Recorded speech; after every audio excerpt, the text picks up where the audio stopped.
एकूण किती जण होते? 2 3 नाही 4 जण होते. बाबा शांतपणे आठवा आणि सांगा त्यांना. 3 होते. अहो ॲक्च्युली बाबांना थोडा सगळ्या प्रकारामुळे धक्का बसलाय, पण ते 3 असं म्हणत होते. हो, पण गुंडांना पकडलं तर ते आयडेंटिफाय करू शकतील का? हो, मी नक्की ओळखेन त्यांना. मी त्यांचे चेहरे नाही विसरू शकणार. बरं, बँकेची रिसिट? हो आहे ना.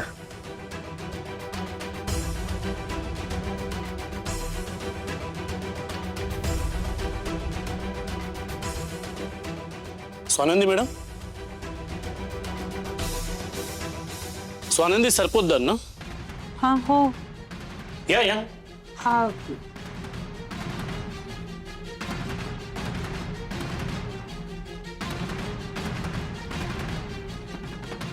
ओळखलत मला? मी नाटेकर काकूंचा मुलगा. माझ्या आईला चारधाम यात्रेला जायचं होतं, म्हणून मी तुमच्याकडे आलो होतो तुमच्या ऑफिसला. आणि तुम्ही त्यांना खूप छान टूर पॅकेज करून दिलं होतं. नाटेकर काकू ते गोरेगाव पांडुरंगवाडी ना? बरोबर. तुम्ही मला ओळखलं नसेल युनिफॉर्ममुळे. हो सॉरी, माफ करा. सॉरी काय त्यात, होतं असं. पण आईची ट्रिप खूप छान झाली. नाही, आला होता त्यांचा फोन आला होता, परत आल्या आल्या त्यांनी केला होता फोन. अहो 10 वेळा तरी तुमचं नाव काढलं असेल त्यांनी. बरं, हे तुमचे बाबा का? हो. नमस्कार काका. स्वानंदी मॅडमनी माझ्या आईच्या तीर्थयात्रेची खूप छान सोय केली होती. परत आल्यापासून नुसते सगळ्यांना फोटो दाखवत राहिली. रे हा बोला ना मॅडम, काय झालं? चोरी तक्रार आहे साहेब. यांना मारून म्हणजे 10 लाख रुपये लुटले. अरे बापरे, कधी झालंय?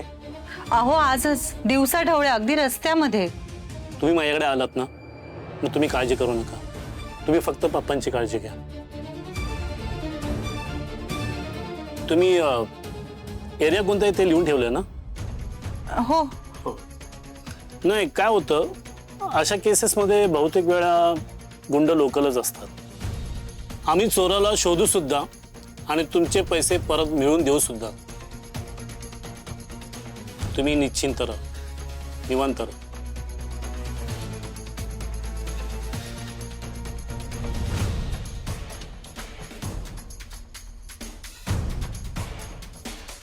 ठीक आहे, फक्त ओळख पटवण्यासाठी तुम्हाला एकदा यावं लागेल. हो येईन ना, नक्की येईन. थँक्यू. तुमचे आभार कसे मानू हेच कळत नाहीये. तुम्ही आभार काय मानता, हे माझं कामच आहे. तुम्ही निवांत राहा. एक्सक्यूज मी, एक मिनिट.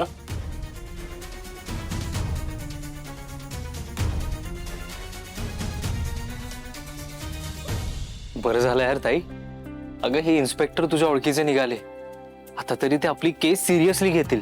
ते नक्की करतील काम, कारण तसे खूप प्रामाणिक आहेत ते. बरं नंदू, तुला पासबुकची कॉपी हवी होती ना? हो हो. हे ठीक आहे. आणि ही साहेबांनी दिलेली FIR ची कॉपी. हा बाबा, ती पण द्या. ओके. ताई, आम्ही दोघं तुला सोडायला येऊ का? अरे काय, कशाला, नको. तू घरी जा आता, मला अगदी जवळच जायचंय. मी जाईन. ठीक आहे, फोन कर घरी पोहोचल्यावर. चल. ठीक आहे. सावकाश बाबा. हो. बघितलंस ना आदिरा, काय होऊन बसलंय हे. आता काय करायचं डोकंच चालेल असं झालंय. डोक्याला ताप आलाय नुसता. तू काहीतरी कर ना बाळा. मी काय करणार आता? तुझ्या भावाला सांग माफ करायला. आम्ही तुझ्या सासरची माणसं आहोत, तरी पण मग आता तुझीच माणसं आहोत ना आता, है ना? तुझ्या भावाला सांग, म्हणावं बोला आमच्या यांच्याशी आणि म्हणावं की आता आम्ही माफ केले तुम्हाला, नको आहेत आम्हाला पैसे. आणि यांनाच सांगा म्हणावं, त्याशिवाय काही थांबायचं नाही. घरही विकायला जातील, काही सांगू शकत नाही यांचं. आयुष्यभराची पुंजी ओवाळून टाकली ग यांनी. काय झालं बघितलंस ना, तुला नाही मला घाल कुत्र्याला अशी गत झाली. तू कर ना बाई तेवढं. हं? सांग ना तुझ्या भावाला, म्हणा माफ केलं. नाहीतर हे ना स्वतः शांतपणे जगणार नाहीत, आम्हालाही शांतपणे जगू देणार नाहीत. डोक्याला ताप होईल. बघ हट्टापायी काय काय सांगितलेलं ऐकत नाहीत. कुठून आणणार आता एवढे पैसे? काही मार्ग नाही.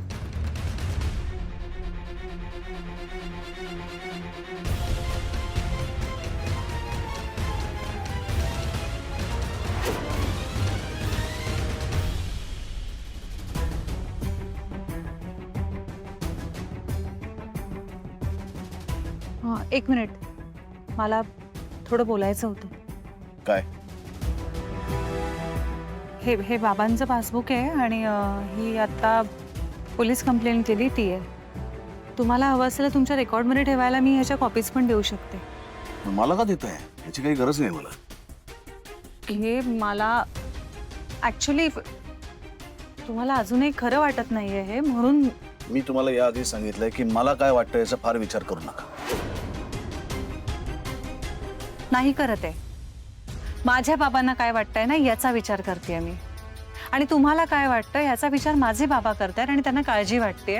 म्हणूनच त्यांनी ते पैसे विड्रॉ केले आणि त्याच्यानंतर जे झालं ते झालं. पण मी त्यांना सांगितलं होतं की याची काही गरज नाहीये. दुसऱ्यांच्या गरजा तुम्ही का ठरवता? आता माझ्या बाबांना ही गोष्ट गरजेची वाटली म्हणून त्यांनी त्यांच्या एफडीज मोडल्या. ते पैसे त्यांनी त्यांच्या सेव्हिंग अकाउंटला घेतले, तिथून ते विड्रॉ केले. त्याच्या रेकॉर्ड्स आहेत ह्याच्यामध्ये, ते तुम्हाला दाखवते मी. आणि ते पैसे घेऊन ते तुमच्याचकडे येत होते तेव्हा त्या चोरांनी त्यांच्यावर अटॅक केला आणि ती पैशाची पिशवी घेऊन पळून गेले. आणि त्याच्याबद्दल जी काय आम्ही कंप्लेंट केली तो FIR, त्याची कॉपी आहे ही. मी बोलतो कमिशनर साहेबांशी. नाही, तुम्ही बोलावं ह्यासाठी नाही सांगत आहे मी तुम्हाला यातलं काही. पोलीस त्यांचं काम चोख करतील यावर विश्वास आहे आमचा. आम्ही साधी सामान्य माणसं असलो आणि समोर राजवाडे नसलो तरी सुद्धा पोलीस त्यांचं काम करतात. आणि मुळात मी ह्यासाठी तुम्हाला काहीच सांगत नाहीये.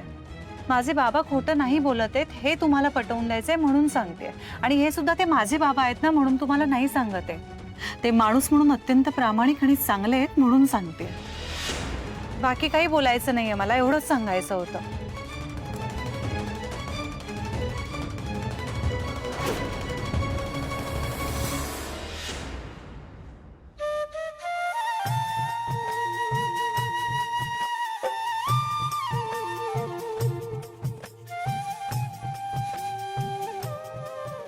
तुम्हाला घाई असेल ना, तुम्ही करून घ्या आधी. समजूतदारपणा अँड ऑल. थँक्यू.